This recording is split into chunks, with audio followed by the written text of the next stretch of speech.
The following program was produced by an independent community producer. The opinions expressed do not necessarily reflect those of the QATV staff or board of directors. QATV, in compliance with FCC regulations, is prohibited from exercising control over the content of independent, member-produced public access programming. Joe Murphy, and I'm here to read a statement from a Just Quincy in anticipation of tomorrow night's City Council meeting. If we were to have an opportunity to speak, this is our statement. Following several news articles, hundreds of social media posts, an online petition which has now been signed by over 1,200 people, and many calls and emails to elected officials, the Quincy City Council decided to put update of the Public Safety Building on the agenda for February 24th, 2025. The primary request of these letters, calls, and posts were to have an opportunity for public input into the decision to commission 2 religious statues for almost $1 million. Although we appreciate the council agreeing to put Public Safety Building on the agenda, that was not the request. The residents of Quincy want and deserve to have a say in the process. Yet again, our elected officials refuse to open this issue for discussion. A Just Quincy has organized an opportunity for concerned citizens to have their voices heard. We will continue to advocate for the issues people care about and ensure that our elected officials will listen. The proposed statues of Saints Michael and Florian, commissioned to adorn the exterior of the new Public Safety Building, are at odds with the needs and wants of the average Quincy taxpayer. Our objections to these statues are based on the foundational and inextricable American value of a separation of church and state, fiscal responsibility and oversight, and the overall tone and message of the proposed artwork. We understand the tradition of patron saints and that Saints Michael and Florian are special to the police and fire departments respectively. But that being said, the working models, especially that of St. Michael, are overtly religious. It is precisely the type of artwork that the courts have instructed officials to avoid in public spaces. Chief Justice Berger wrote in the court's 8-1 Lemon v. Kurtzman decision, "The Constitution decrees that religion must be a private matter for the individual, the family, and the institutions of private choice, and it must not be sponsored, subsidized, or in any way directed by the state. The potential for divisive political conflict along religious lines was one of the principal evils against which the First Amendment was intended to protect." The Massachusetts ACLU has also advised that these statutes will fail all of the prongs of what has become known as the Lemon Test.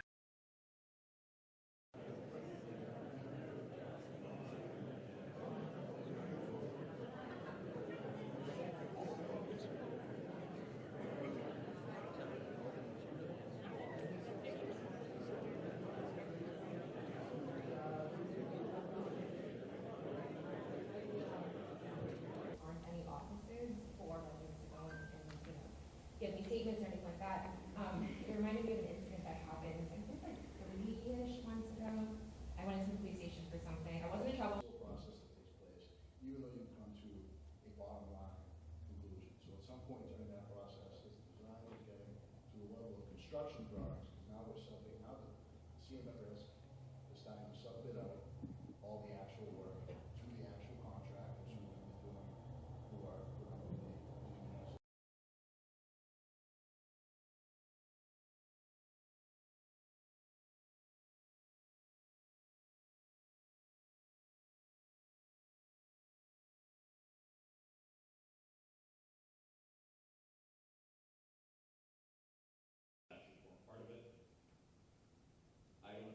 surprises like this, especially when they spark controversy and/or political opportunism, which is what's going on here.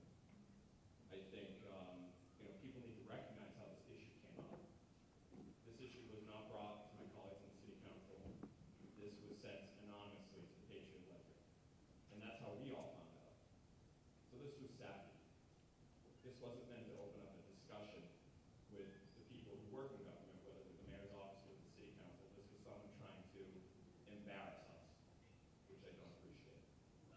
And the council, please, shouldn't be put in a position, whether by the mayor's office or anyone who wanted to subvert this, in a position where we appear unenforced.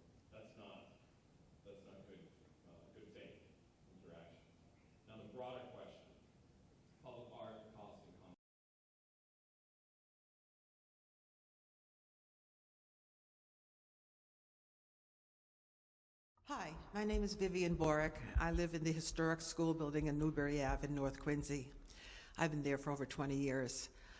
My background that helped me develop my views is that I studied at the University of Chicago in an interdisciplinary humanities program that focused on the interrelationship among the arts, environmental design, and aesthetics.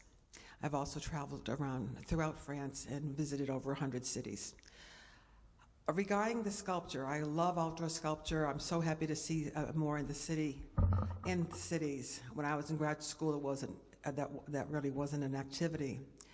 My thoughts and my immediate reaction to the statue, I won't necessarily address the content, but that location is a road, basically, where people are in a car, and you don't necessarily see a sculpture. In front of the Unitarian Church in Quincy Square, opposite City Hall, you can see sculptures and appreciate them. That location is not for any kind of a sculpture, in my opinion.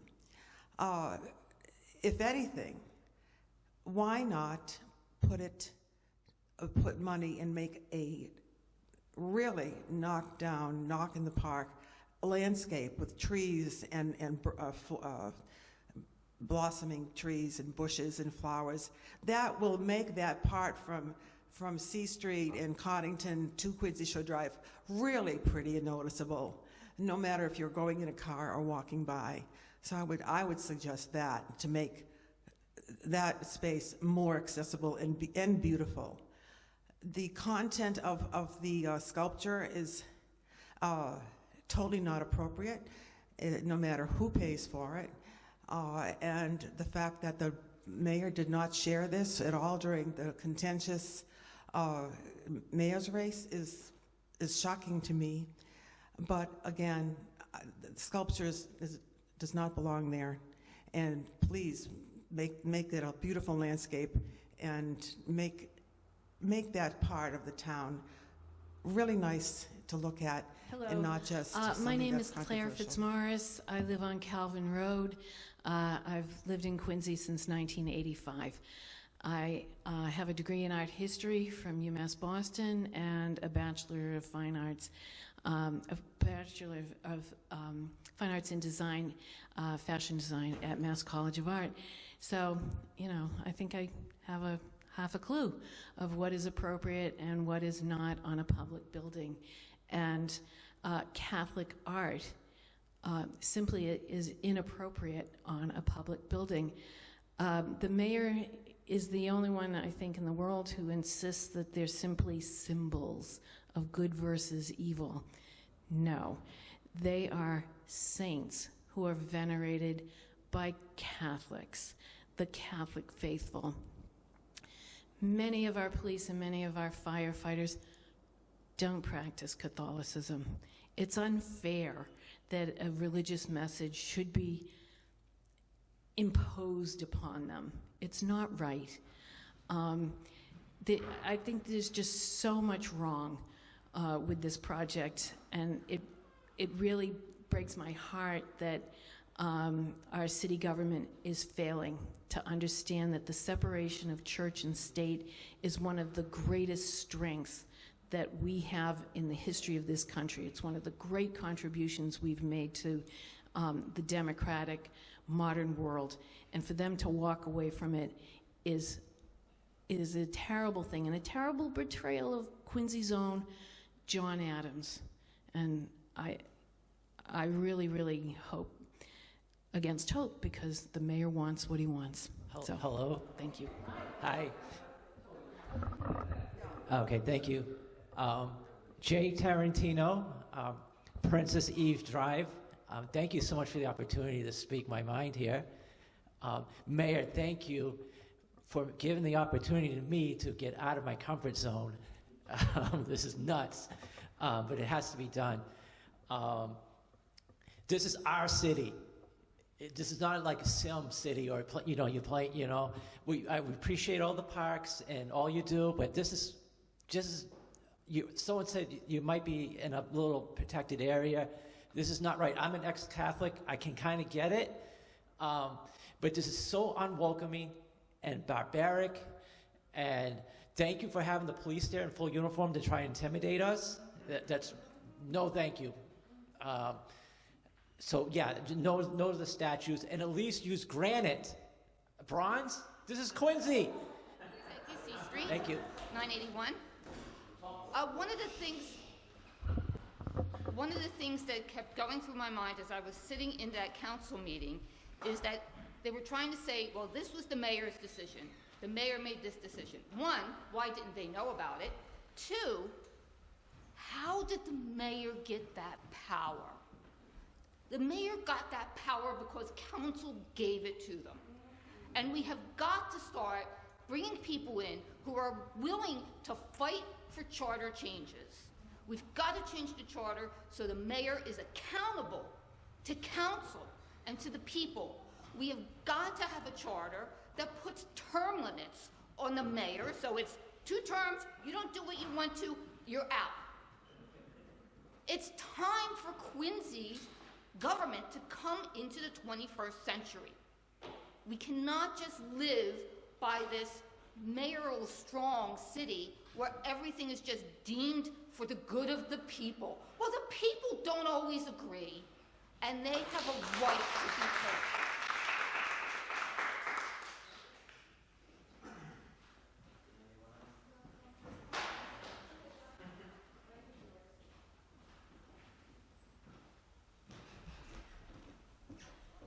Hi, I'm John Gorey from Fenno Street. I'm terrible at speaking, I'm better at writing, so this is a op-ed that you might read in the Quincy Sun in the next week or two. The first seeds came to me in there. The mayor offered as a defense that this is just symbolism of good versus evil. And that, above everything else, is the problem to me. Who is evil? In the police blotter in the Sun, the kid who stole a car, is he evil? Is the kid who shoplifted at CVS, that's evil? Are we gonna stomp his neck into the ground? The statue of St. Michael in particular is a beautiful monument to police brutality, and that's inexcusable post-2020. I don't know what the hell he was thinking, and apparently he doesn't want to know what the hell we're thinking, but we're gonna let him. Quincy for 30 years.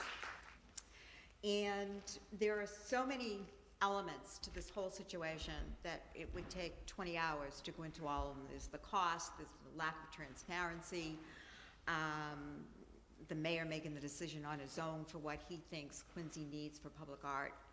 There's just so many things involved. The other thing that came into my mind as I walked across the common to get to City Hall, I'm parked out front, and there's John Adams and John Hancock and Abigail. And then I go into a city council meeting where you're not allowed to speak, but they're supposed to, according to the city charter, represent the residents of Quincy and get public input, but you're told you can't speak at this public meeting. The condescension just permeates the room.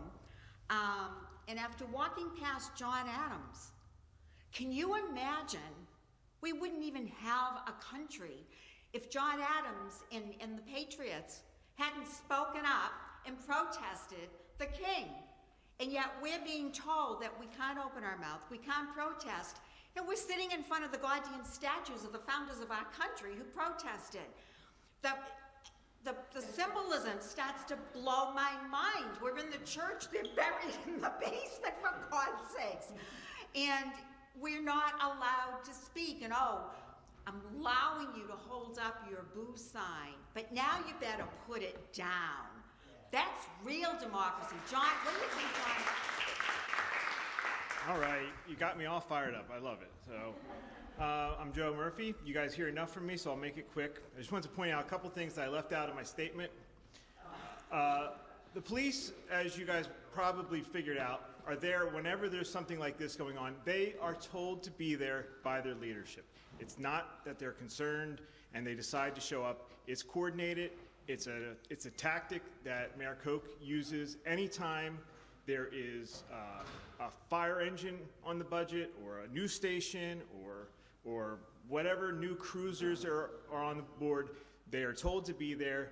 They show up, and the city council then just basically praises them and votes in favor of whatever Mayor Koch wants to vote in favor of.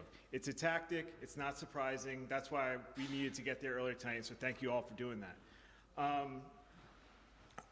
One other thing about the police that my friend pointed out, those statues are not going to be seen by the police. The police do not enter the building there. They go in the back. They have the parking lot, and they come in. They're not walking up C Street to go to work. Those statues are there for us. They are there to push Mayor Koch's religious agenda on us. He wants us to see it. He wants to be the mayor that flouts the convention. He wants to be getting high fives at his prayer group. That's what those statues are about. Now,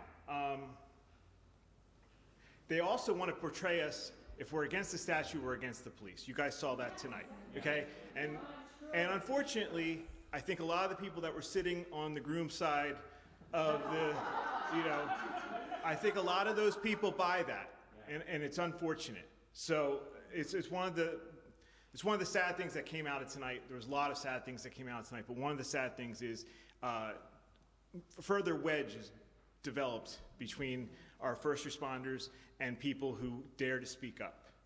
Okay. Oh, the Minton disrespect. You got me going on this. It reminded me of, do you remember when Donald Trump said he's a hero because he got captured? I like people who don't get captured.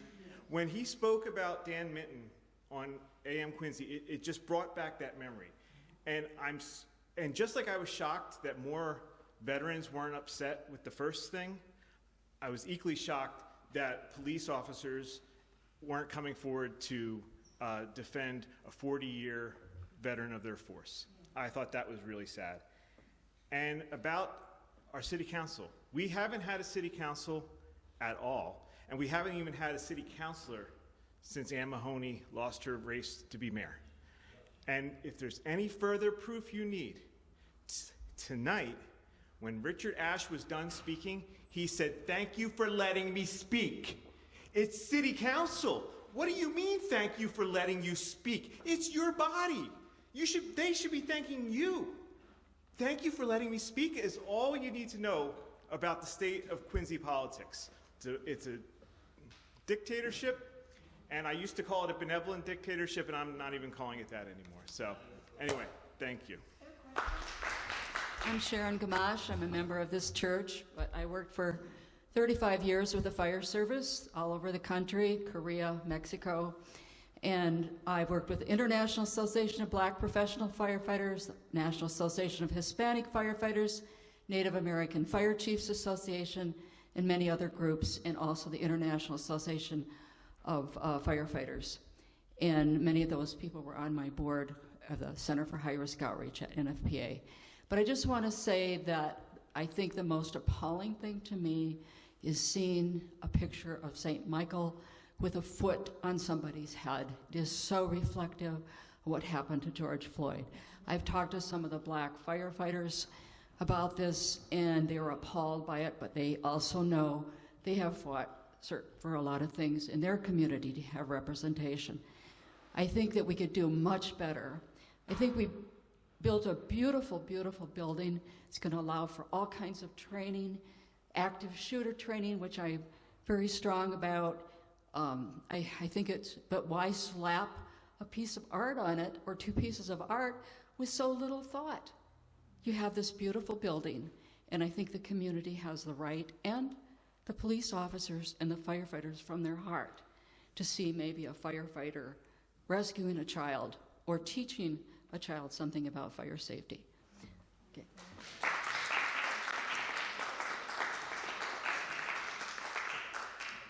What we need to remember is tonight there was a lot of wheat and chaff thrown up to kind of, Sideshow Bob, as a friend of mine used to say. The crux of the matter is this. I can't think of what the right term is for the Massachusetts Constitution that John Adams wrote in 1779, I'm sorry. Declaration of Rights. I'm a Californian, bear with me. I'm not as good on the local history as it could be, but clearly this is a prohibited use of funds. There is absolutely no question.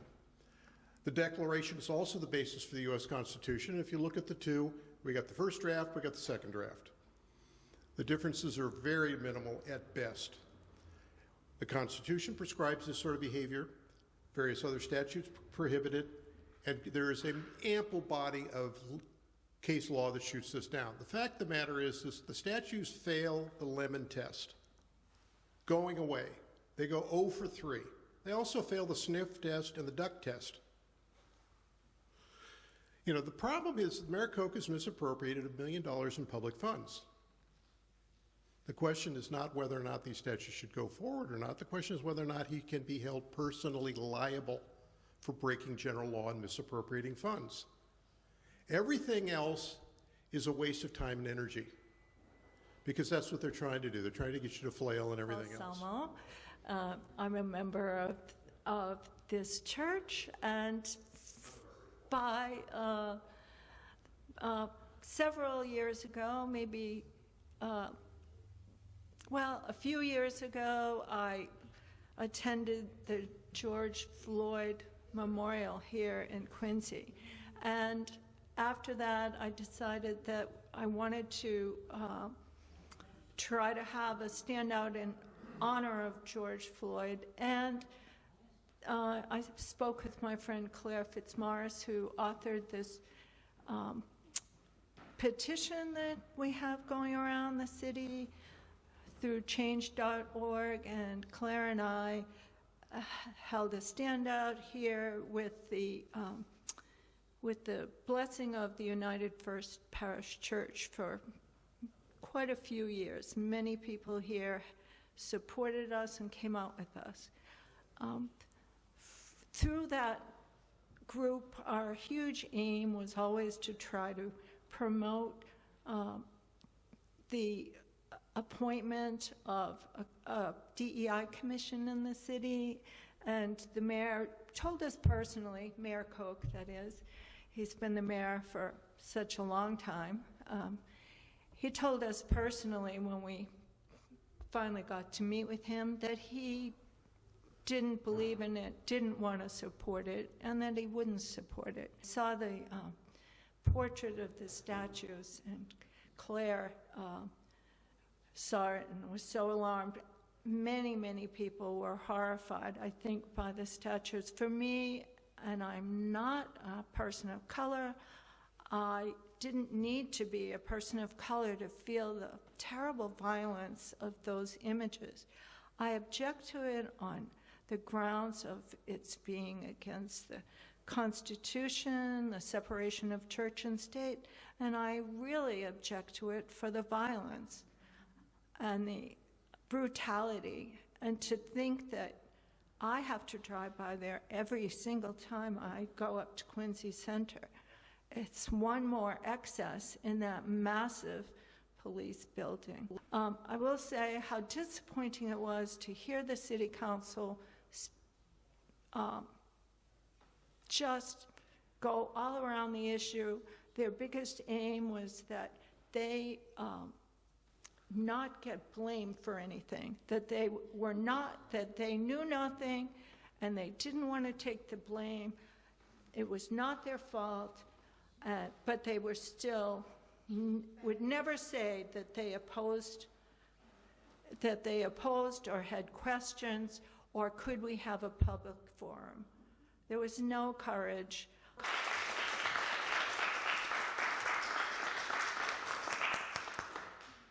Anyone else like to speak? I have a few things that I'd like to say.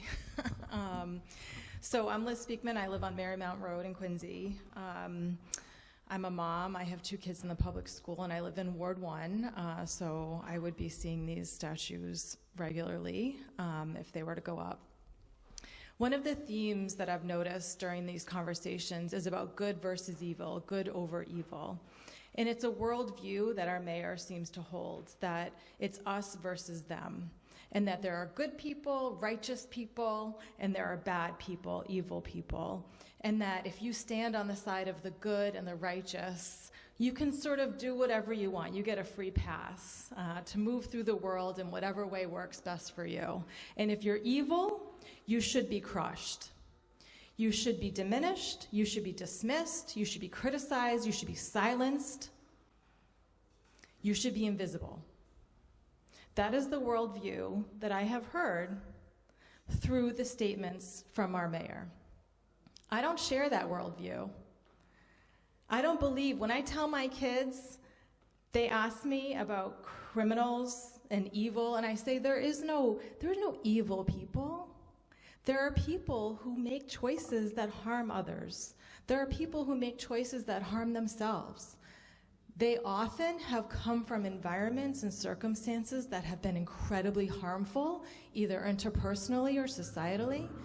And our job is to support them, to be compassionate, to lift them up, to provide resources and care, not to crush them, not to diminish them, not to make them invisible.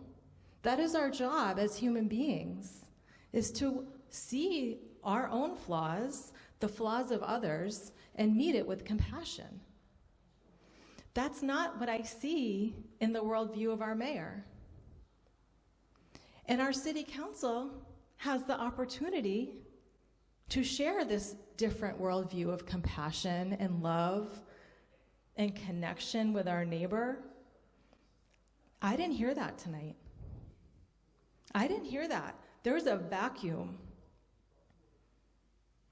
in our city where we could have a different way of seeing the world from our city leadership that is grounded in true love, compassion, connection, and willingness to see different perspectives. I've been called a naysayer. I don't know if anyone here has been called a naysayer, a hater, right? You just want to complain. You just want to have things to complain about. That's what democracy is. Democracy is having a different opinion, a different perspective, and having a platform to be able to voice that. That's what our founding fathers fought for, is naysayers like us, haters like us, to be able to speak publicly, not to be diminished, not to be made invisible, not to be criticized, but to be heard and thoughtfully considered. I don't feel that our concerns were thoughtfully considered. The questions I heard from the council tonight were, how big is the fitness facility? What's the square foot of the gym? I don't remember emailing and asking about that. Oh yeah, fire and police. Can we separate that money out? Also, are there any forbidden spaces? Any spaces that the public can't go to? Is there a decompression room? I don't know about you guys. I wrote emails. Where are they gonna park the cars? Inside, downstairs? We wrote letters, we wrote emails, we posted lots of questions like, how is this exempt from 30B? Why wasn't this put out to bid? Why wasn't there an equitable bidding process for public art? Has it already been completed? How much of the money has been spent already? There's valid questions that you and I asked our city councilors to ask, and I did not hear one of them tonight. Did you? So they're saying, not my fault. I didn't know about it. Not my fault. They had a platform to ask our questions and get answers. They abdicated their power by not doing that. They abdicated their power by not simply asking the questions we wanted to know. That was a choice. I don't think they're evil. I'm not going to stand here and say we're good and they're evil. No. But we have an opportunity to continue to hold them accountable for doing their job. This is their job. That's why they're in these offices, to represent us. And asking about the square footage of the gym does not feel very representative to me. So we have to keep pushing. We have to keep asking our counselors to hold this administration accountable for the money that's spent, the decisions that are made, the progress, the status, the response to the ACLU, how is this exempt from 30B? These are questions that we still have the right to ask and get answers to. So I hope that we don't give this up. I hope that you sign up for a Just Quincy if you haven't yet, and consider running for office, because the only way that circus is going to change is if there's other people sitting up there.